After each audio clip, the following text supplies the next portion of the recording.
આજના વિડીયોમાં એવા ઉપયોગી આઈડિયા શેર કર્યા છે કે તમારા કામ પણ સરળ થશે, તમારો કિંમતી સમય અને મહેનત બંને બચશે. તો ચાલો વિડીયોને સ્ટાર્ટ કરીએ.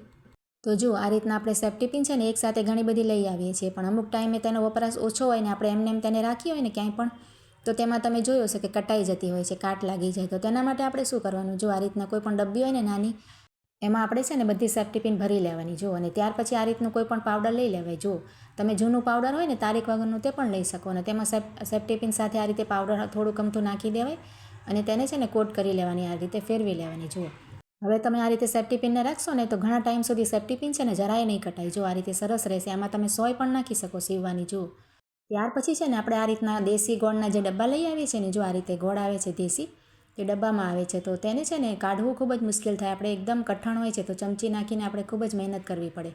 તો તેના માટે છે ને આપણે શું કરવાનું, આ રીતના કઢાઈમાં એક પાણી ભરી લેવાનું, 1 ગ્લાસ જેટલું, અને તેને ગેસને ચાલુ કરી દેવાનું. જો આપણે ગેસની ફ્લેમ એકદમ સ્લો રાખવાની છે, વધારે ફૂલ નથી રાખવાનું, અને ડબ્બાને આ રીતે ફેરવતા જવાનું. જો પાણી જરાક અમથું ગરમ થઈ જશે ને, વધારે ઉકાળવાનું નથી પાણીને, અને આ રીતે ફેરવી લેવાનું. જરાક અમથું 3-4 મિનિટ માટે તમે ફેરવશો ને તો અંદરનું ગોળ છે ને એકદમ સરસ ડબ્બાથી અલગ થઈ જશે. જુઓ તો આ રીતે રાખી 2-3 મિનિટ, અને ત્યાર પછી આપણે ડબ્બાને બહાર કાઢી લઈશું. જુઓ હવે છે ને આપણે આ રીતે પ્લેટ એક રાખવાની, ને એમાં ડબ્બાને ઊંધું કરવાનું. જુઓ તો બધો જ ગોળ તમારે બહાર આવી જશે. જુઓ તમારે વધારે મહેનત પણ નહીં કરવી પડે, અને ખૂબ જ સરસ આઈડિયા છે.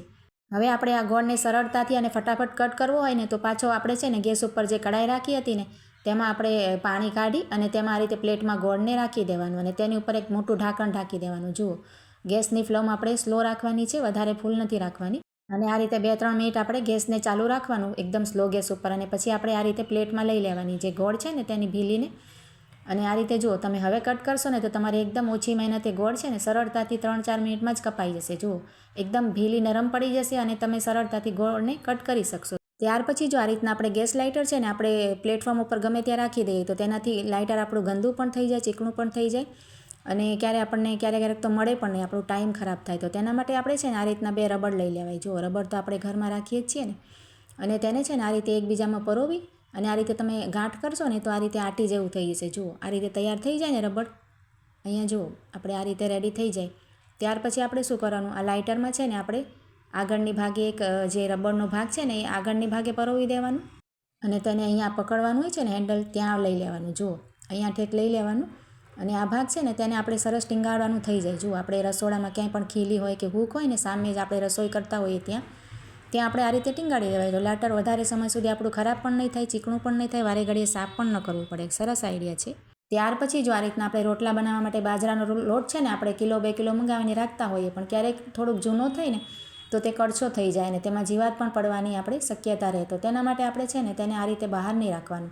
આ રીતે આપણે કોથળીમાં કે પછી તમારી પાસે કોઈ બરણી હોય ને તેમાં પણ ભરીને રાખી શકાય, અને જો ના ભરવું હોય તો આ રીતે કોઈ ડબ્બો હોય આ રીતે ખાલી આપણે પડ્યો હોય એમ તો એને એમાં ભરી અને આપણે ફ્રીજમાં રાખી દેવાય. તો તમારે વધારે ટાઈમ સુધી તમે તેને વાપરી શકશો, ખરાબ નહીં થાય લોટ. જુઓ ત્યાર પછી જો આ રીતના આપણે હવે નવું લસણ આવ્યું છે ને તો તેને ક્યારેક આપણે છોલવું હોય ને આપણી પાસે જૂનું લસણ ન હોય કે છોલવું પડે એમ હોય, તો તેના માટે તમને એક સરસ આઈડિયા બતાવું છું. આપણે શું કરવાનું, આ રીતના લસણની કળીઓ છે ને નોખી કરી લેવાની. જો આ રીતે અલગ અલગ કરી લેવાની, અને ત્યાર પછી તેના છોતરા પણ અલગ કરી દેવાના, અને આપણે એક બાઉલ લઈ લેવાનું. જો આ રીતે મોટું બાઉલ લઈ અને તેમાં બધી લસણની કળીઓ તમારે જેટલી પણ છોલવી હોય ને એટલી બાઉલમાં નાખી દેવાની, અને અહીંયા છે ને હળવું ગરમ પાણી આપણે કરી અને તેમાં લસણને આ રીતે ડૂબે ને એ રીતે આપણે રાખવાનું. જુઓ સરસ, વધારે આપણે ગરમ નથી. જો આંગળી નાખીને હું તમને બતાવું છું, એકદમ હળવું જ રાખવાનું છે, લસણ ગરમ થઈ જાય એવું નથી રાખવાનું. અને તેમાં છે ને 4-5 મિનિટ આપણે લસણને રાખી મૂકવાનું. જુઓ 1-3-4 મિનિટ તમે રાખી દેશો ને તો તેના છોતરા એકદમ સરસ નીકળી જશે. જુઓ જરાક જ તમારે વધારે મહેનત પણ નહીં કરવી પડે, તમે આમ કરશો ને તો નીકળી જશે. અને જો તમારે હાથથી ન છોલવું હોય ને તો તમે આ રીતે કોટનના કપડામાં પણ જે આપણે લસણ છે ને બધું બાઉલમાંથી લઈ લેવાનું. જો આ રીતે પાથરી કપડાને અને તેમાં રાખી દેવાનું, અને હાથથી જરાક જ તમે આમ કરશો ને 2-3 મિનિટ તો બધા જ છોતરા તેના અલગ થવા માંડશે. જુઓ ખૂબ જ ઓછી મહેનતે તમે લસણને આ રીતે ફોલી શકશો. જુઓ એકદમ સરસ આઈડિયા છે. આ રીતે નવું લસણ આપણી પાસે આવી ગયું હોય ને આપણે ફોલવું હોય તો આઈડિયા તમે યુઝ કરીને જોજો, ટ્રાય કરીને, ખૂબ જ સરસ છે.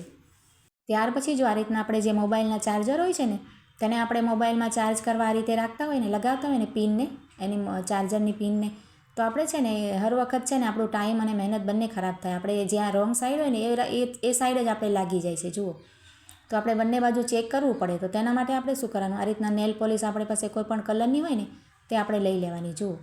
અને જરાક જ આપણે બ્રશમાં લગાવવાની છે, વધારે નથી લગાવવાની.